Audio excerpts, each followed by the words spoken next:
Hello everyone, hope you're all doing well. Today, I am going to provide you the fourth part of We Live Here Now novel. I hope you will like it. Don't forget to subscribe to the channel and press like to the video, and let's get started. Asterisk Chapter 35 Emily. Lean over the sink to spit as I brush my teeth, exhausted.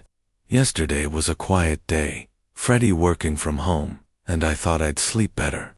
But I managed only a few hours sleep, and they were filled with awful dreams of Freddie standing in the study holding a dead baby covered in blood and looking at me with such horror. Moaning, there was a cuckoo in my nest, as books hung in the air around him. When I turned to run, I was back on the ridge, on the hike, with Freddie telling me to go faster. And then, in my dream, I felt his hand on my back, and I was falling all over again, in the humidity of the bathroom, full of steam after my shower. I feel like I've been run over by a bus, and we've got lunch with Sally and Joe today. I swear I never felt this bad in the hospital. I splashed cold water on my face. It didn't help that the bedroom was so hot all night. I must be dehydrated. The only cold thing in the room were Freddie's feet, ice blocks under the covers. Maybe he needs to see a doctor. I straighten up, leaning my hands on the sink, and look in the mirror. My reflection is invisible in the steamed-up glass, as if maybe I'm the ghost. Maybe I died back there in the fall, and this is all a dream. You will die here. Just book titles. Just a coincidence. Just a breeze knocked them out. There's nothing to find. There was no nail. You cannot trust yourself. I repeat the sentences over and over, until in my tiredness I very nearly believe it. I don't like this house, whether it's my condition or something else. I only went on about how great it was back then because it had just popped up on Rightmove, after Freddie and I had been sniping at each other. I didn't even remember setting an alert for country homes. I didn't really want to move here. Not really. God, I wish we were back in London and going for lunch with our old friends. I could turn up in sweatpants and a hoodie with them. I'm still staring lost in thought at the blurred mirror when a scratching comes from behind it. No, not a scratching, a squeaking. My eyes widen as letters start to spell out in the condensation, writing from the other side. No, no, no. What now? The 3 letters have been written in the wetness, but as if from inside the mirror, each one backward, right to left, not left to right. Scrawled by a finger pressing from the other side of the wall behind. The shapes are shaky, as if they've taken a huge amount of energy and effort to write. But the letters are clear. Freddie. Is it trying to spell Freddie? No sooner have I had the thought than another is shakily and slowly scrawled. It's thinner, as if the effort of communicating has become too great a struggle. No, not Freddie. Another letter starts, so faint I almost can't see it at all. It fades before the bottom of the last stroke, but I know it's an M. Free me. Surely that's what was being written before it stopped. What's the matter? Freddie's voice is so unexpected that I gasp and stumble backward, my legs banging into the bath. You're white as a sheet. He's in the doorway, phone in hand, looking at me, concerned. Look. I grab his arm and drag him in. Look at the mirror. What am I supposed to be seeing here? The letters. The words are out before I see what he's seeing. The letters are gone. Just drips of water smearing down the glass as the steam cools. My heart sinks, and my head spins momentarily. It can't have vanished. It can't have, but it has. Letters. His disbelief is clear on his face. Disbelief, pity, annoyance. I saw something. They looked like letters. My words are hollow. There's nothing there, just like the nail. Can you see why I called Dr. Canning? He wipes the mirror clean, with a cloth. Both are reflections clear now. You're seeing and hearing and smelling stuff that just isn't happening. It was there. All I can see now are our reflections staring back. I look like shit, an exhausted, pale mess next to my healthy husband. It was steam and your imagination, that's all. He looks around, distracted. But we need to find where that draft is coming from. It's driving me mad. Why do you keep turning the heating off when it's so bloody cold? Asterisk, because it's baking in here, I bite back. And I'm not imagining that. Just go and look at the thermostat. It's about 25 degrees everywhere in the house because you keep turning it on and lighting fires. And there isn't a draft. I pause. Maybe you're imagining it. I'm not. It's his turn to be unsettled. I can feel it around my ankles. It's like ice. So if you're feeling something that I'm not, it's real, but the other way around. I'm having some post-sepsis episode. Maybe the draft is part of whatever weird shit is going on in this house. Something messing with you. Have you thought about that? There's no such thing as ghosts, Emily. He goes past me and out into the corridor to head downstairs. Listen to yourself. I could strangle ISO for playing that prank with the Ouija board. You know a cold draft is how most people feel a presence in an old house, don't you? I follow him down, annoyed that my slow pace makes me look weak. Old houses have drafts. He doesn't slow down, but goes straight to the kitchen, angrily pulling out slices of bread for the toaster, not asking me if I want any. In his pocket, his phone flashes up through the fabric, vibrating. But he ignores it. Some really odd stuff is going on here, Freddy. Look at this. In the heat of my anger, I pull up the photo of the study. I heard noises and found it like this. The first time there were only 4 books on the floor. This time, the same 4 were the only ones left on the shelves amid all this mess. And those 4 books, look what they spell. You will die here. And you wonder why I'm freaked out. I'm so busy talking, while shoving my phone under his nose, I don't see his expression change. There's a long pause before he eventually looks up from my phone screen. He's appalled. Jesus, Emily, when did you do this? Asterisk, I didn't. I stare at him. Of course I didn't. It was like that, and then next time I went in, it was all back to normal. Whatever did it, it wasn't me. Maybe it was your icy draft.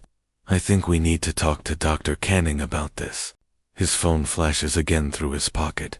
What are you doing on your phone all the time anyway? Work stuff. A lot of email round robins. One of us has a job. Wow, my spine stiffens. I'm sorry, my near-death experience stole my dream promotion. But I'm still getting paid for the year. So what do you care? And on the subject of caring, I don't care if you believe me or not. I saw those letters in the mirror, just like you saw the nail in the floorboard. His words ooze casual venom, and we stare at each other like enemies across battle lines. We might as well be strangers. I get so hot in my anger it feels like every drop of blood is boiling metal in my veins. Looking at Freddy, I'd say that he's feeling exactly the same. He opens his mouth to say something and I know it's going to be awful, that it will end us.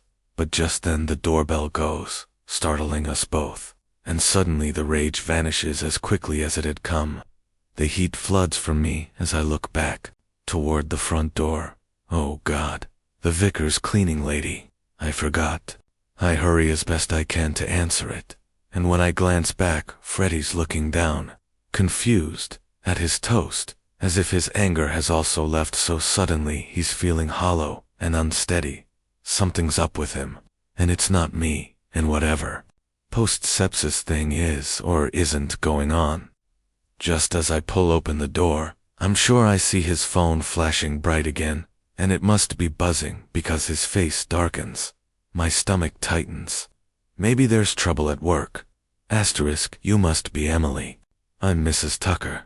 I stare at the tiny old woman on the doorstep carrying a bag of cleaning products and wearing a housecoat like something out of a 1970s sitcom rerun. The cleaner, the vicar sent me.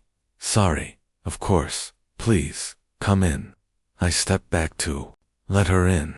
She's far older than I was expecting, and I feel bad thinking of her mopping and scrubbing after us. What was Paul thinking hiring someone so ancient? I didn't know what you had, so I brought my own things. If that's all right. That's great. Would you like a cup of tea before you start? Freddy's in the kitchen doorway, all charm and light, as if we hadn't been snarling at each other moments ago. I'm Freddie, Emily's husband. She nods, bird-like, as she puts down her bag. Good to meet you, and that would be grand. I'll drink it as I work. Milk and 2 sugars. When she smiles, her tiny teeth are stained from what must be years of smoking. Her hair is still dark, with streaks of silver, and it's pulled back in a tight bun. I won't get in your way. We're going out for lunch in a bit, so you'll have the run of the place. I wonder if she'll find it, whatever it is. Don't worry about the top floor, Freddie says, sorting a mug out for her. We're not using it yet. My heart sinks. I'll have to try harder to find it myself. I need to prove my sanity to myself, let alone to Freddie. Chapter 36 Emily Wade just arrived at the cottage when Sally's text came. Will be 10 minutes. Just let yourselves in, the door's never locked. Help yourselves to drinks, and the oddness of it goes some way to clearing the tension between Freddie and me.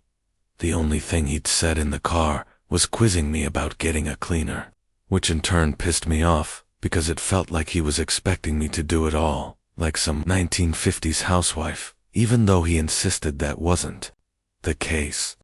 We'd sat in silence after that, and I'd wondered what was really at the bottom of our constant annoyance with each other. I have the guilt in the empty space in my abdomen, but what does he have? I guess we go in then, Freddie mutters, and opens the door. As I follow him inside, we both gasp, our bad moods fading slightly with our shocked surprise at what greets us in the hallway. A vast canvas painted in pinks and browns, maybe 5 feet high and wide. Wow. Freddie glances at me askance, and then tilts his head. Is that a vagina? I think so. I look at him and pull a face. Very 1970s though. And then we both laugh, and for the next few minutes, once we've found the wine in the kitchen, we're like school kids again, exploring the glorious artistic eccentricity of the cottage. While from the outside it's a gorgeous thatched country home, the internal decor is almost Moroccan in style. Large cushions for lounging rather than sofas, terracotta pots, low mosaic tables, all gorgeous, but all secondary to the artwork. On the walls, he really likes vaginas, Freddie says wryly, and I snort another laugh, asterisk and boobs. The paintings aren't only nudes. There are several more, like the big one in the hallway, close-ups of female anatomy in bright and vivid colors, and they're amazing, but it's an onslaught of physicality wherever you look. I hope they get back soon, he says. I'm starving, the art making you hungry. We laugh again, like kids, our bad moods melting away, and when Sally and Joe arrive, our moods only get better. Joe is a charming host, and the tapas-style food Sally's prepared is delicious. Once we've eaten our fill and are lounging on the large cushions, it feels like we're Romans after a feast. This time, when Joe rolls a joint and holds it out, I find myself taking it, caught up in their bohemia. But I immediately cough after the inhale. Oh God, that'll do for me. I giggle, the thick smoke immediately making my head buzz. And then Freddie takes it, inhaling deeply. So all these are from live models. Freddie hands the joint back, gesturing at the walls. All local models. Joe reclines, and I can make out the muscular tautness of his torso under his soft shirt. He's at least 15 years older, but in way better shape than Freddie. Joe is hot, I think again. Super hot. There's no denying it. He sees me looking and, stoned himself, smiles. I probably know them more intimately than their doctors. Women love Joe, Sally adds. They always have. It's how he captures their essence in his work. They relax around him, and he's a genius, of course. Asterisk, let's not get carried away. He leans over and kisses her, and she looks at him with such love it makes my heart ache. Freddie and I were like that once. Where did it go? Is that your daughter? Freddie points at a framed photo of the two of them with a woman maybe in her early 20s. No, my niece. She lives in New Zealand, my only niece. so we try to get over there every couple of years to see her. Children didn't come along for us, and we're okay with that. But what about you, too? Sally asks. Larkin Lodge would make a great family home. I've always wanted kids, Freddie says. A wife and a family.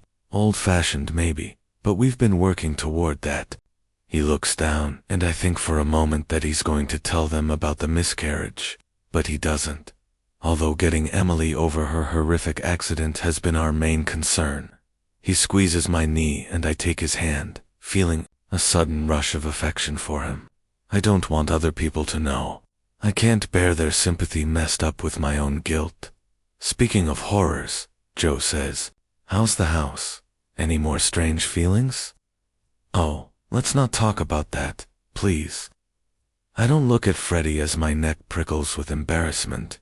I feel silly. It's my imagination, I'm sure. Apparently, odd things can happen after sepsis. The brain chemistry inside needs to settle down or something. I don't believe in ghosts myself. Joe's looking into the last of his red wine, other than the ones we carry with us.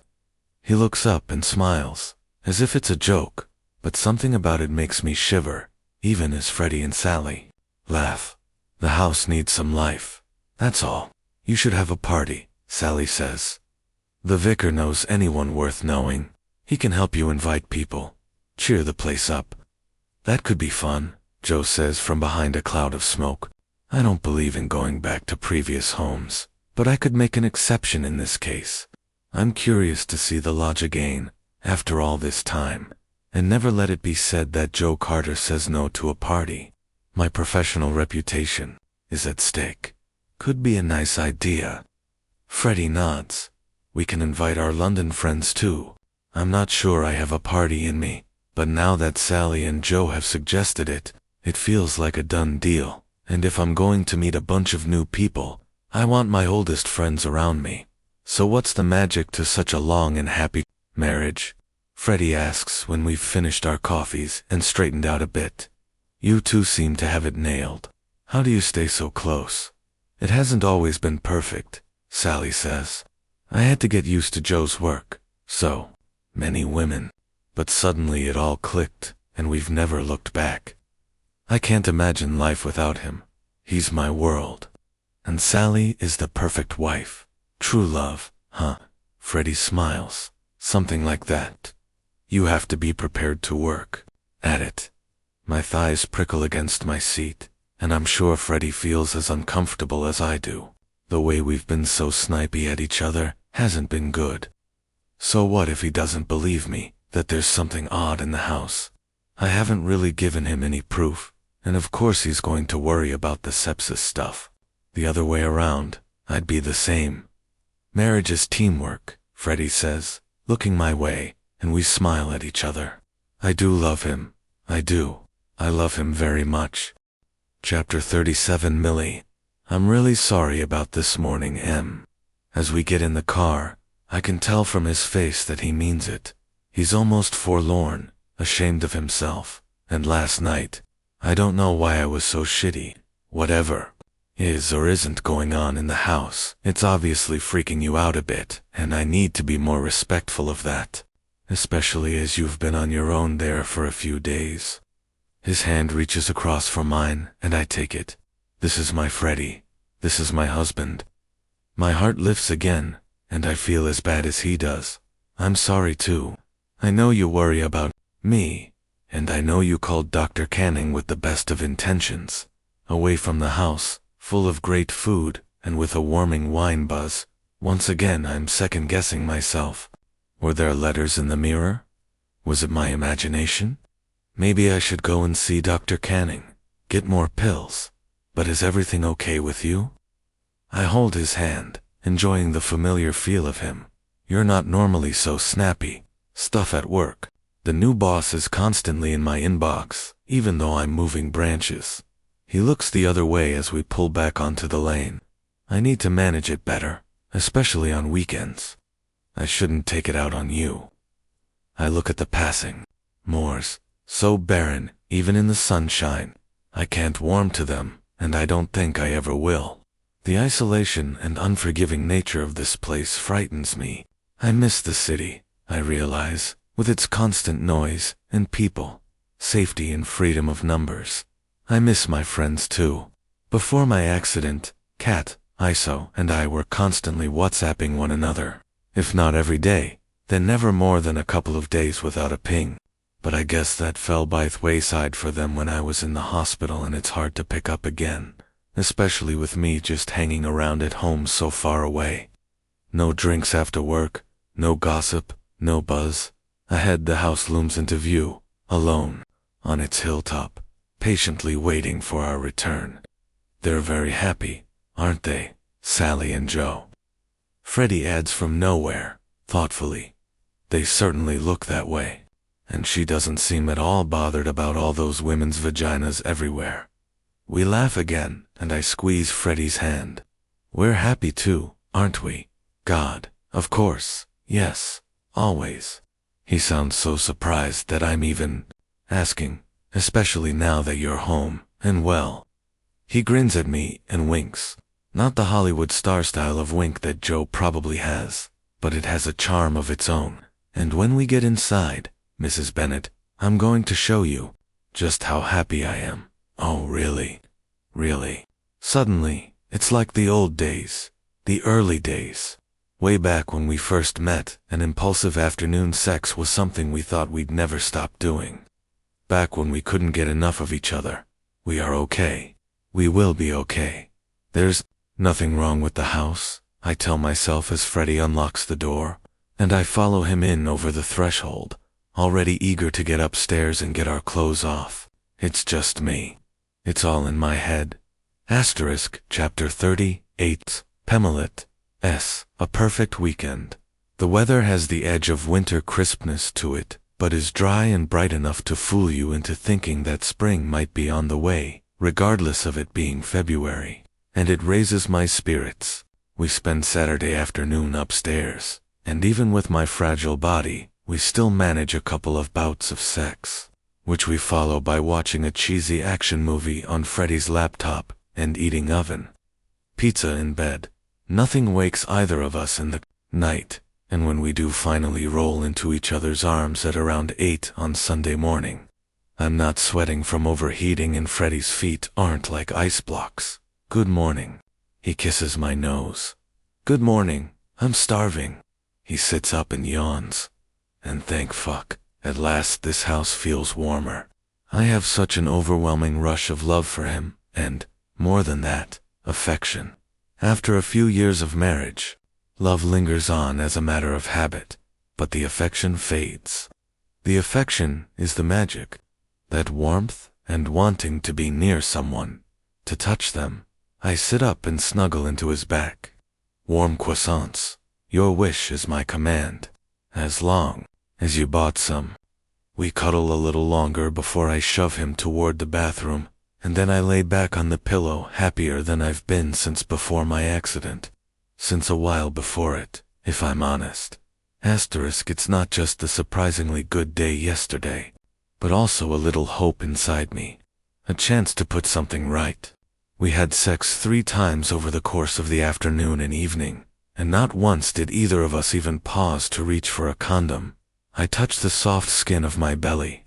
Maybe a spark of life is already happening inside me. A baby to assuage the guilt of my infidelity and all that came after. The guilt of Freddie mourning a child that might not have even been his. I can pretend none of it happened. It had been a terrible mistake. I knew as soon as I was sober, even when I got the promotion, and I'd thought the pregnancy was my punishment. But karma got me. I got the job but never got to do it, and I nearly died.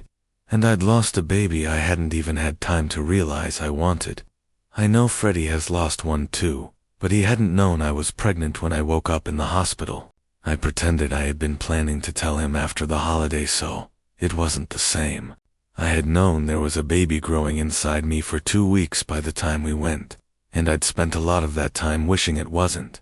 I have guilt over that as much as guilt over the stupid infidelity that led to it. When Freddie heads down to the kitchen, I go to shower and pause to glance up to the 3rd floor landing. There are no sounds or creaks. All I can see up there are floorboards bright in sunlight. I need to pull myself together. Throw away those books downstairs. Ignore any strange noises. It's all in my head. It has to be. It's me, not the house. I don't like the idea that I could have pulled the study apart and then tidied it without remembering any of it. But maybe I did. No one else would have done it. And if there's no such thing as ghosts, then there is only that Sherlock Holmes quote. Once you eliminate the impossible, whatever remains, however improbable, must be the truth. I touch my stomach again, and, once dressed, I go down the stairs more confidently than I have since we've been here. Even my leg isn't hurting as much today. We eat croissants warm from the AGA, while sprawled across our sofa together, reading the newspapers on our iPads, and then we cook a roast chicken dinner. Pour some lovely red wine as the afternoon darkens, and play cards in front of the fire as the night turns darker. Freddy doesn't look at his phone once all day. None of that tense, furrowed expression I've seen when I've interrupted him answering emails. With his phone ignored, he's my Freddy again. Chill, kind, funny. It's been a perfect weekend, hasn't it? I whisper when we're finally in bed again. Dozing off in the quiet calm of the still house. Not even a raven's caw to disturb the peace, just the two of us. His mouth twitches into a smile. Perfect. He's bleary, already nearly asleep. If only it could be the two of us all the time, forever. We sleep entwined with each other, and I relish the smell of his warm skin, and even the staleness of him in the morning before he creeps out of bed early to leave for London, promising me with kisses that he'll come straight home as fast as he can. I hear the front door closing, and the faint sound of his engine purring off down the drive. Then lie in bed, wary of creaking doors, or falling books, or awful smells creeping down from the third floor. But there's nothing except for the clicking of the radiators as the heating comes on. I curl back up under the covers and stay cozy, one hand drifting to my stomach. I still want us to sell this place. I still want us to move back to London, but for now, even if just for a year, maybe we can find some happiness here.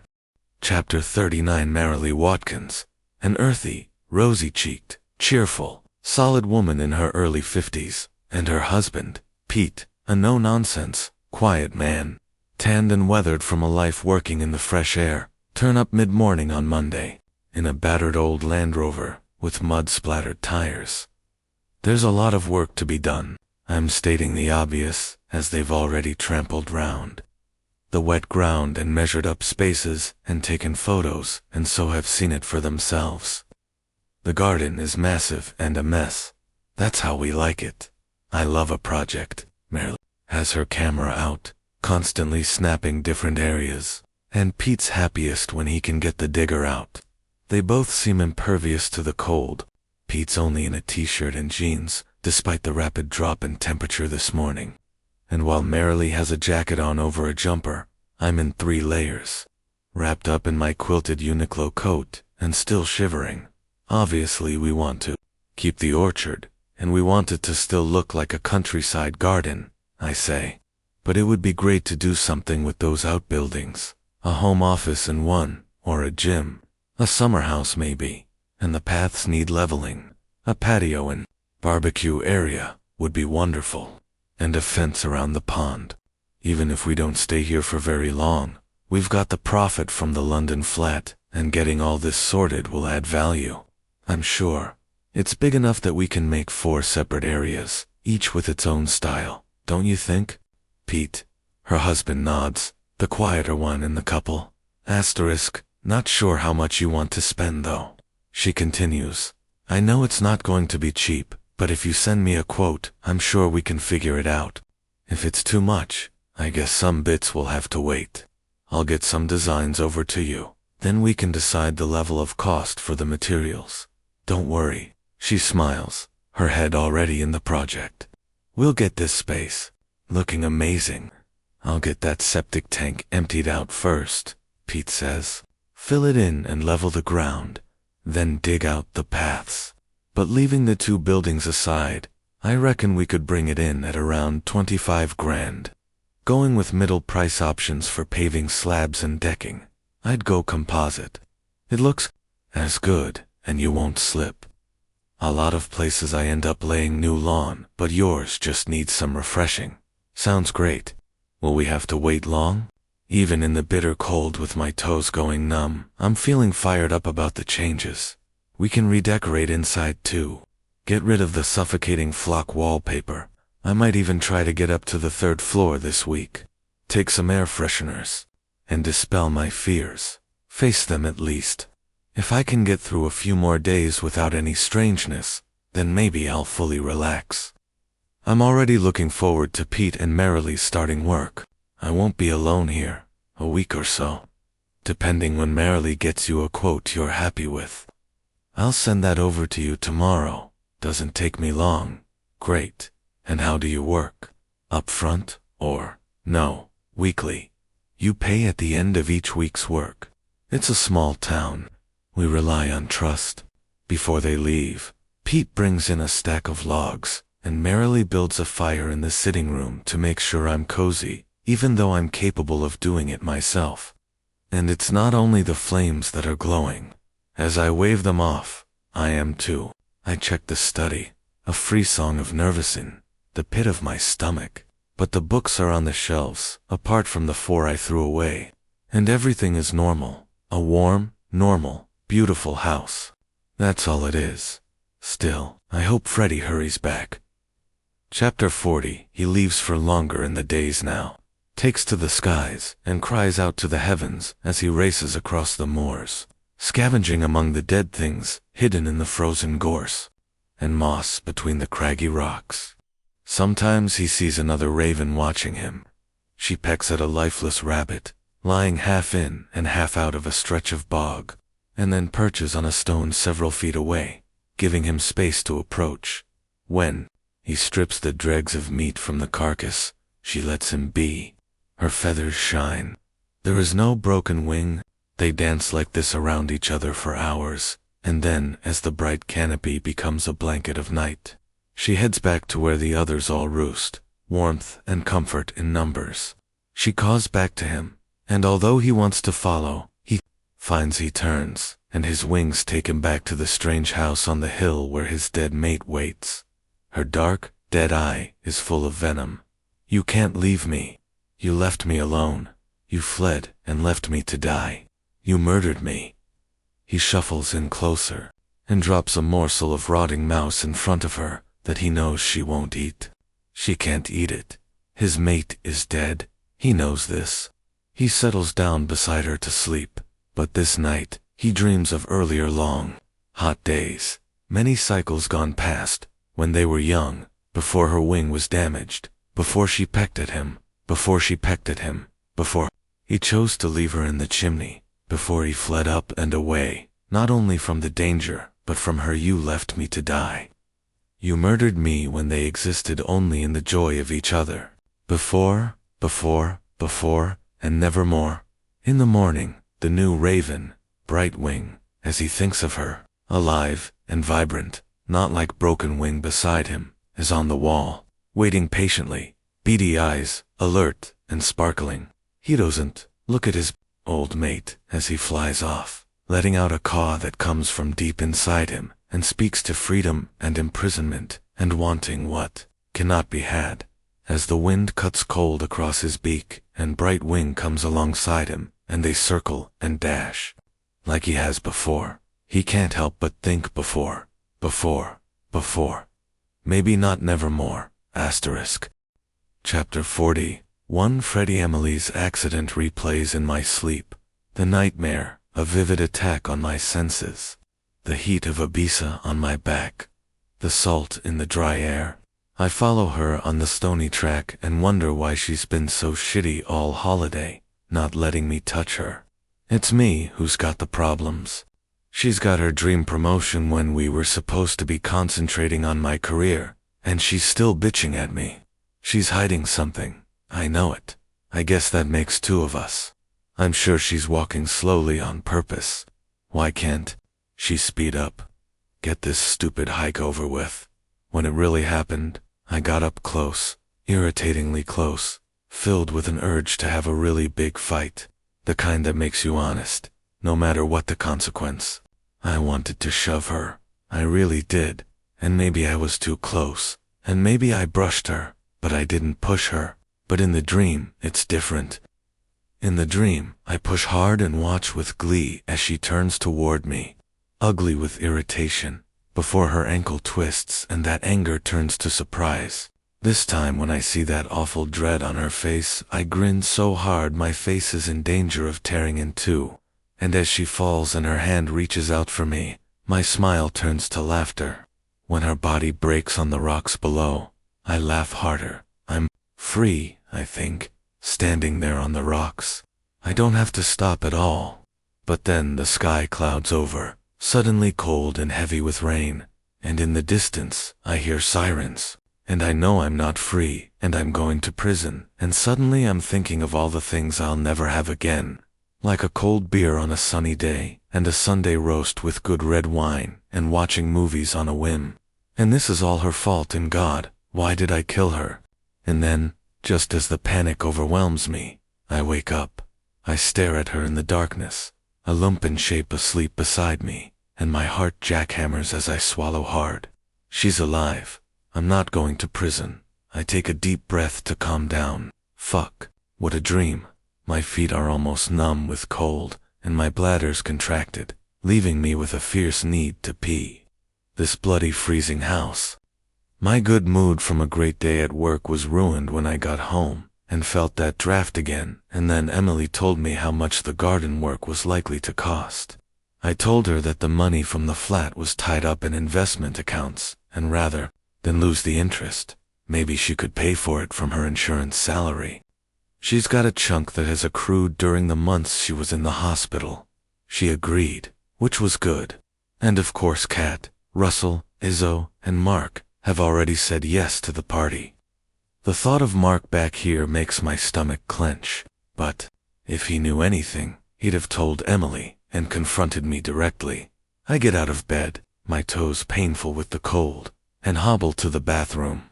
The landing window is open again, the net curtain blowing with the night breeze, and the temperature is a few degrees below freezing out there. I close it angrily. Why does she keep opening it? She knows I'm really feeling the cold here. She denied doing it again, but it's not me, so it has to be her. I hear a faint creak and look up into the somber void where the third floor is an ocean of darkness. Somewhere up there, a door clicks shut. I shiver and make a mental note to order a bunch of draft excluders from Amazon. Of course, we probably wouldn't need them if my wife didn't keep opening windows at night. My irritation blisters some more. I use the toilet in the dark, not caring if I splash, and then head back to bed. It's 5:30. If I can shake off my annoyance, I can get another hour of sleep before heading back to the London office. It's my last week there, and thank God for that, because between the mess I'm in, Emily, and the traveling, I'm exhausted. Shit. I feel a sharp prick on the sole of my foot, thankfully before I've put all my weight down, and when I crouch I can't believe what I'm seeing. I left my phone downstairs to avoid temptation in the night tour. In enough trouble, Freddy, but the moonlight from the window makes it easy to see. A nail with a bent tip, asterisk it's sticking out the wrong way up, from a splintered hole with black drops that in daylight would be rusty red dried blood on the edges. I stare at it. It's not just any nail. It's the nail. How the fuck did it get back in the floor? Emily. I look up, through the open bedroom doorway, and for a moment I think she's waking up, but she lets out a small moan and rolls onto her side, and then half back again, twitching, restless in whatever dream she's having. I pull at the glinting nail, expecting it to be firmly embedded, but it slides out of the wood with ease. Did Emily find it in the rubbish and put it back? Why would she do that? The bees are buzzing in my head again, discordant, as I sit back on my heels, an answer coming to me. Emily likes to be right. She always has. Instead of getting back into bed, despite the cold, I sit on the end of the mattress, my back to her, and stare at the sliver of moonlight coming through the gap in the curtains. The bees buzz louder. Did she open the window on purpose? So the cold would wake me and take me out into the corridor? Was it a lure so that I'd stand on the nail, so she could say, "Look, look, I told you so"? Another thought comes to me. She'll even know she'll put it back. She'll wreck the room downstairs and put it neatly together again and doesn't remember it. Dr. Canning says it will pass, but what if it doesn't? Is she going mad? Outside, a raven caws, the first bird call of the dawn, even while it's still pitch black outside. I should get back into bed. I should try to sleep for another hour. I'm so tired, but the bees are buzzing too loud in my head. B-U-Z-Z-Z buzzing with irritation at Emily, devouring any sympathy I might have. Ghosts and nails and windows. The madness of Emily, my beloved wife. Maybe if she went mad, that would save me. Chapter 4. To Millie at first, I'm sure it's a ghost, sitting on the end of the bed. Startled, I half sit up in the gloom, staring at the stiff figure, and then I realize who it is.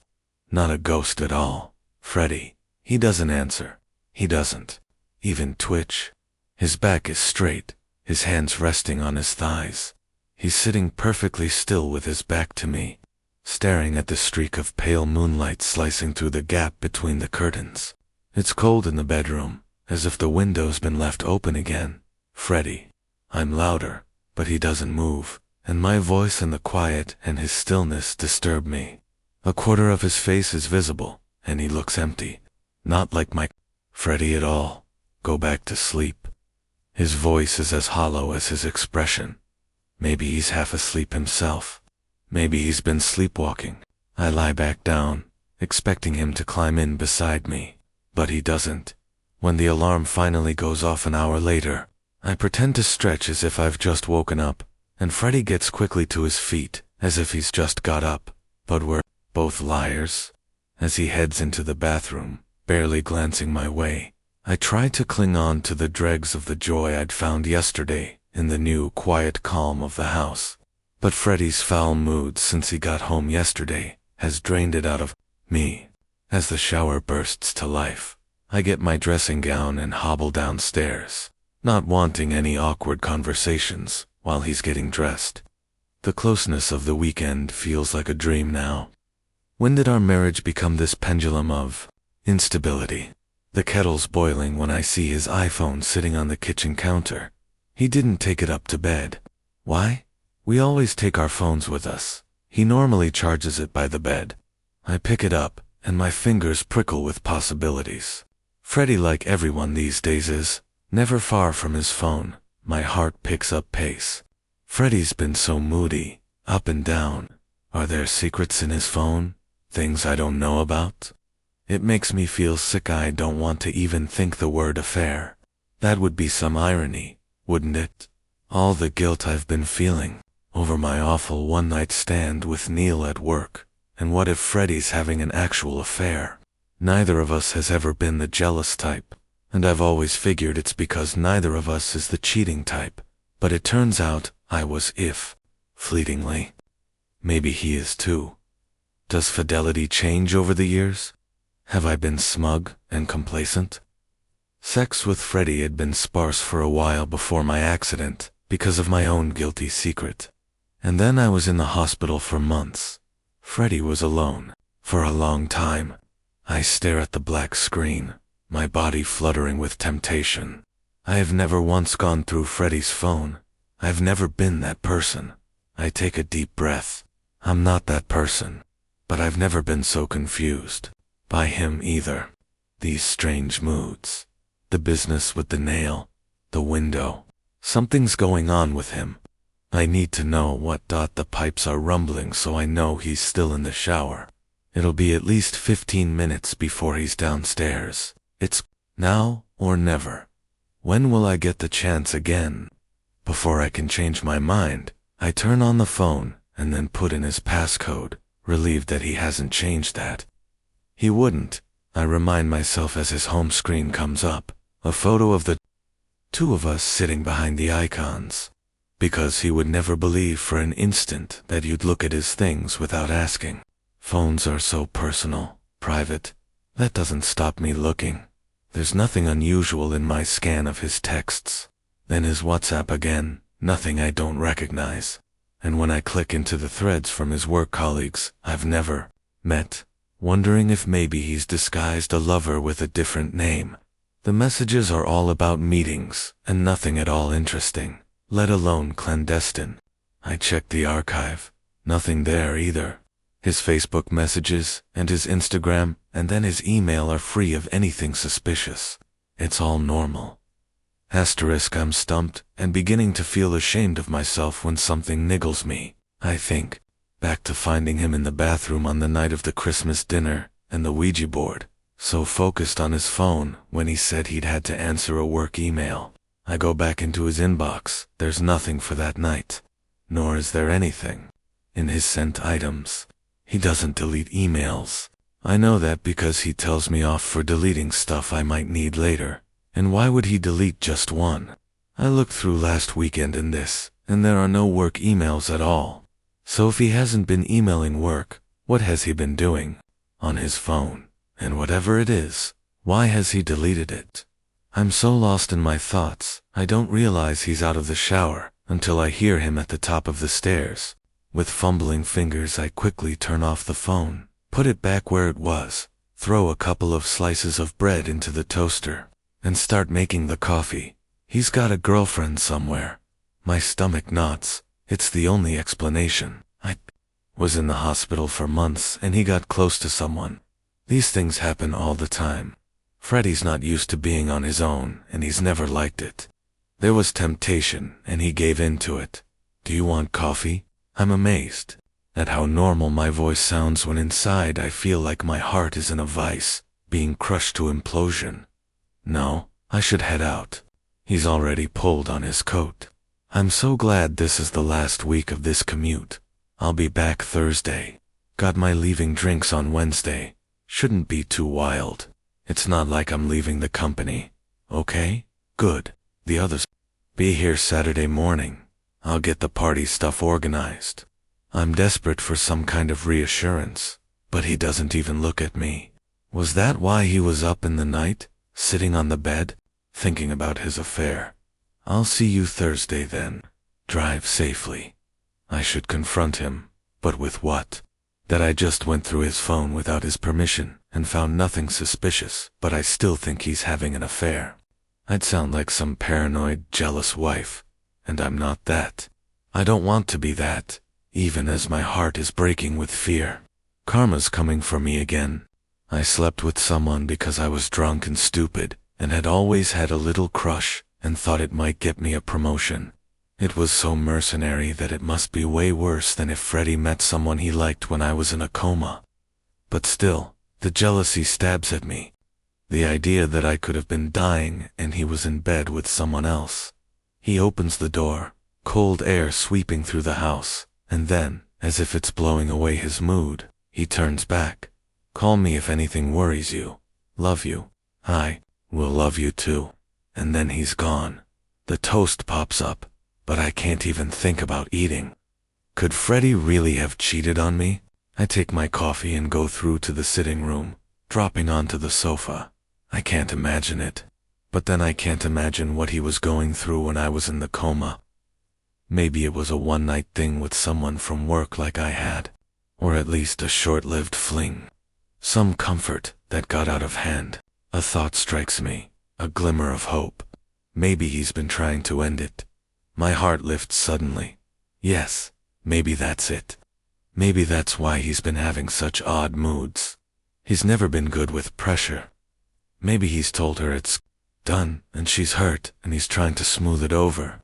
Hiding in toilets and messaging and then looking guilty. That fits. He still loves me. He must. Otherwise, why would we have moved here to start afresh? He's moved to the Exeter office away from London. If there was an affair, then he's left her, not me. I sit back, a jangle of conflicting emotions. I know Freddy. I know him better than anyone. We've had a terrible year, and anything that's happened in a tanned, I have to remind myself that I don't have proof that anything has happened at all. As long as it's over, I have to let go. After what I did, I have to. Asterisk invitations. I'll distract myself with the invitations for the party. But as I carefully climb the stairs to shower myself, my spirits are low and my heart aches. In the bathroom, I stare into the mirror, where the steam from Freddy's shower has become running drips of water, making it look like my face is melting in the reflection, turning me into someone I don't quite recognize. I have changed a bit since my accident. I can't help that. Maybe Freddy can't either. Chapter 43. Emily. The weather has definitely turned. There's no hint of sunlight in the heavy ash-gray sky. The day barely a perpetual gloom that permeates the house, making the shadows longer and the flock wallpapers darker, even with all the lights on. I try working in the sitting room, making lists of drinks and food, but I find myself staring out the window at the leaden countryside, once again thinking about Freddy.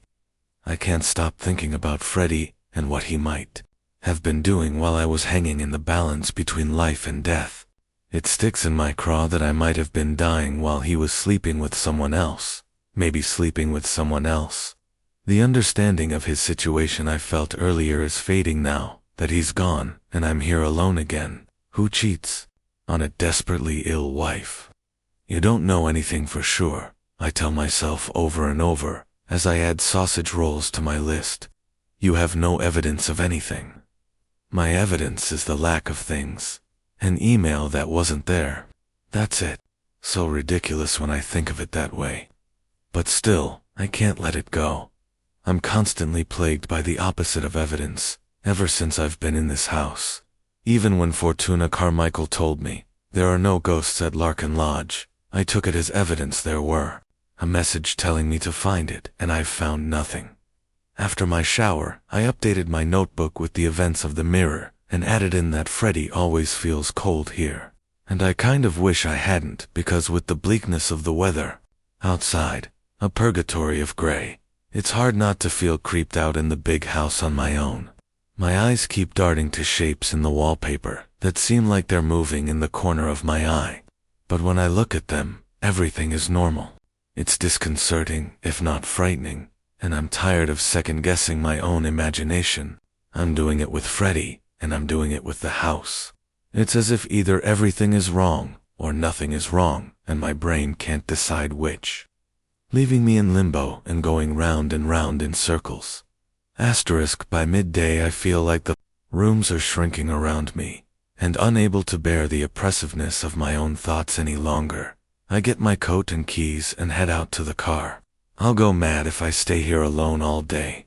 Freddy will be home on Thursday, and I'll talk to him then, I decide. Have it out. Evidence or no evidence. They're quite something, aren't they? Paul says with a smile, seeing me look up, aghast, at the stained glass windows. The dull yellow lights in the church turn every crease in his face into a crevice, making him look almost threatening, as if he's a different person underneath. But even that is preferable to some of the images in the glass. I know I'm not an expert, but I thought stained glass church windows were supposed to depict saints doing good deeds. There are some saints in the images, but they're surrounded by demons in reds and blues with pointed tails, sharp teeth, leering and grinning, aiming tridents at the naked figures of terrified humans trying to flee, running them into raging fires. Modern ones, maybe, but this church is hundreds of years old, and the 15th century was not kind to this part of the world. Plague, smallpox, famine. Surely people would want comforting images while they prayed. Want and need are different things. Good and evil lives in us all, and those years of hardship and fear brought out the worst in people, including, sadly, a lot of those in the church. They blamed all the misfortune on supernatural forces, and that created panic and hysteria. A fair number of men and women in this part of Devon were hanged or drowned as witches. People believed in demons, and so these pictures were designed to remind them of the punishments awaiting those who strayed from the path of good Christians. No one ever thought to change them. They're part of the nation's heritage. Now, the past teaches us about the present, and in the summer we get a lot of tourists coming through and popping a pound or two in the collection box to see them. How do you think we got the new roof? He sits down on the front pew and pats for me to sit alongside him. Now, what brings you out to me on this dree day? Well, Joe and Sally suggested we have a party to get to know some local people. I was going to invite the people I know, you, the Watkinses, and Mrs. Tucker, as well as a few London friends, but I wondered if there was anyone else who might be nice to meet. I don't mean in a useful way, just locals who are nice, or are maybe on their own, or lonely. Maybe 4 or 5 more people. I hold up my little stack of cards. If you wouldn't mind. I feel embarrassed, but Paul looks pleasantly surprised. Consider it done, he says, taking them. But let's get into the vestry. I've got some hot chocolate in there, and both bars of the fire on. Can't have you getting cold?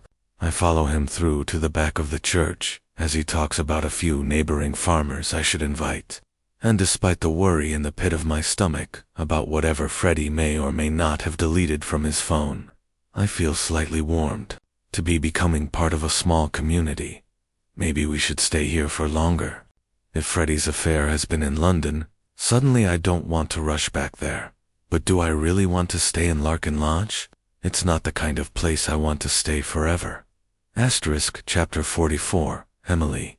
By Wednesday, it's -4 outside, and the cold traps me in the house. Even though I can't see any ice, I haven't even been out to the wood store for logs or coal for fear of slipping. Instead, keeping the house warm with the central heating and all the lights on to try to dispel the gray gloom.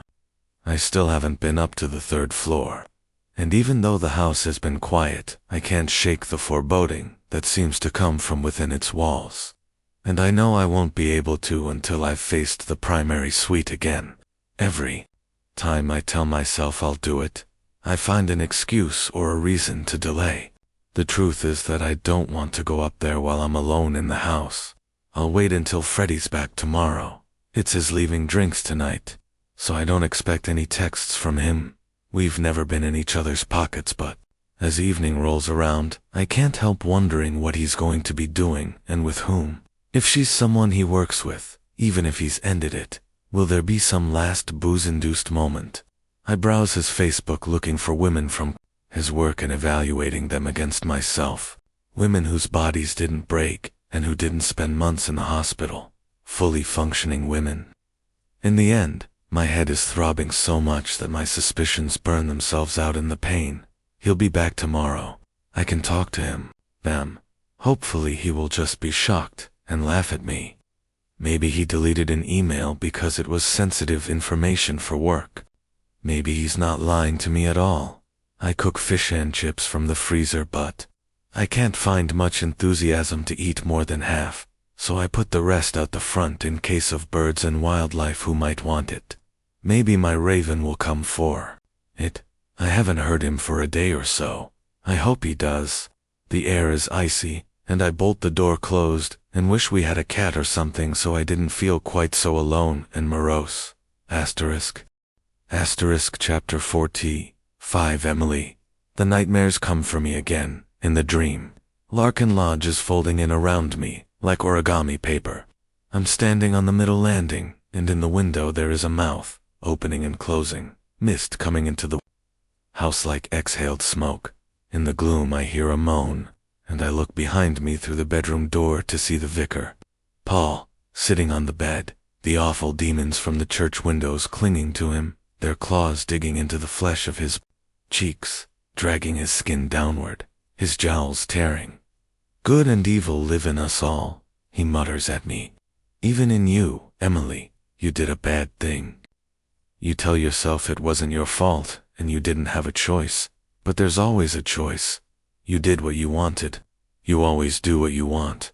The claws reach his mouth and eyes, and as they start to tear him apart, the bed bends in around him, and he vanishes just before the whole room does. I'm left staring at a blank wall. Need and want are different things.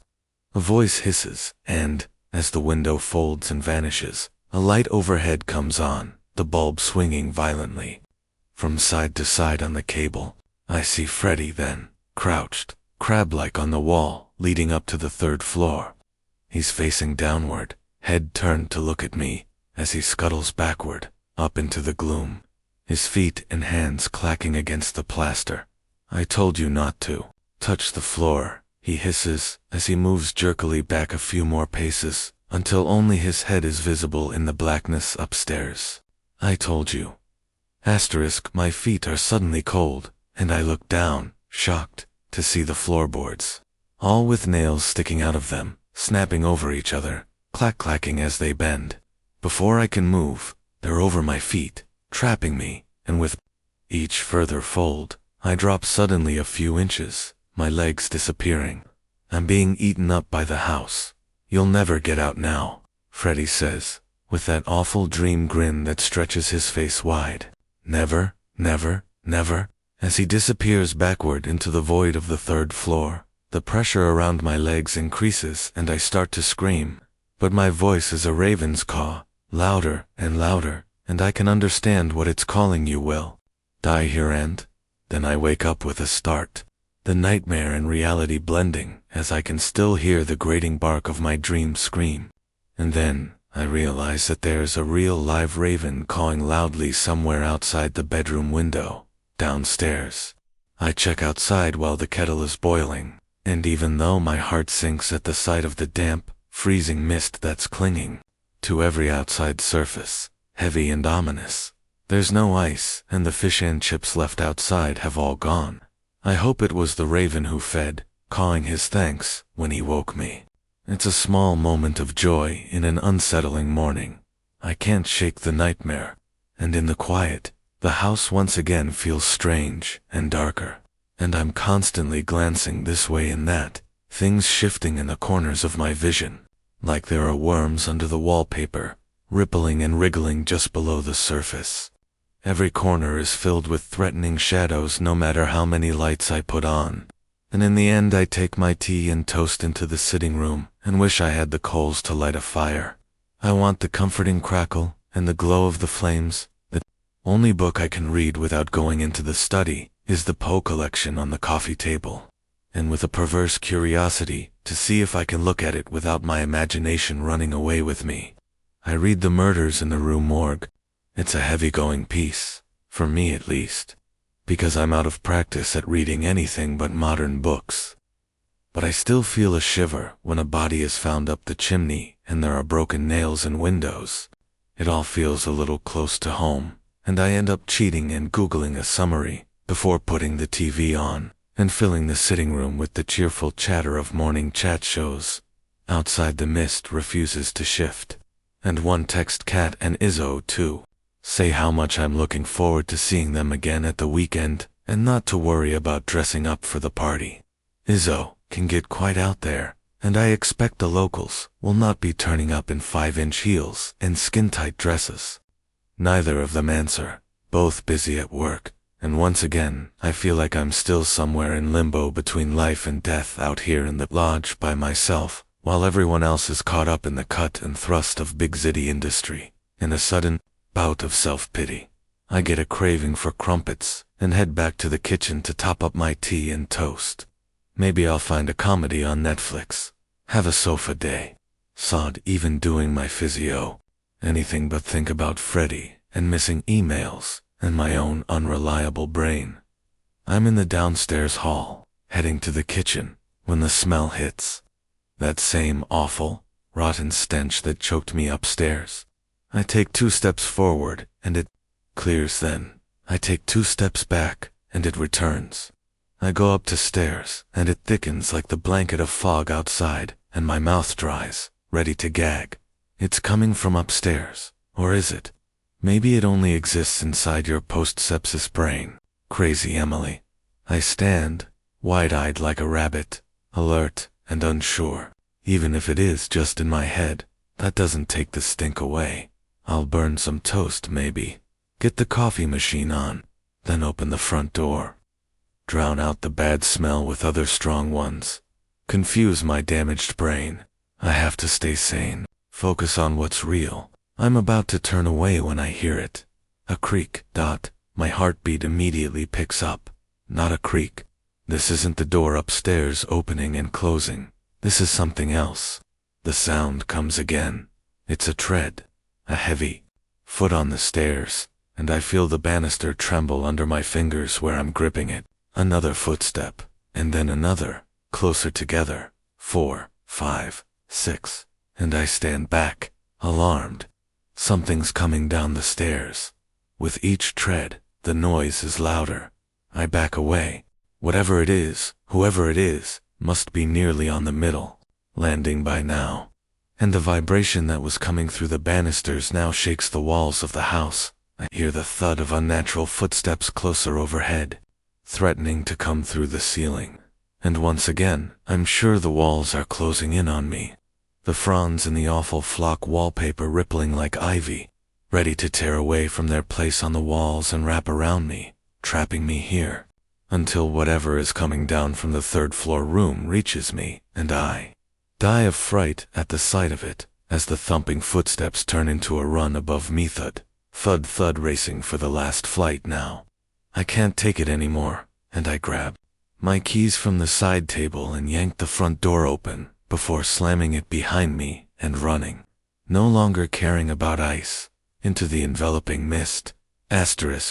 Thank you for watching.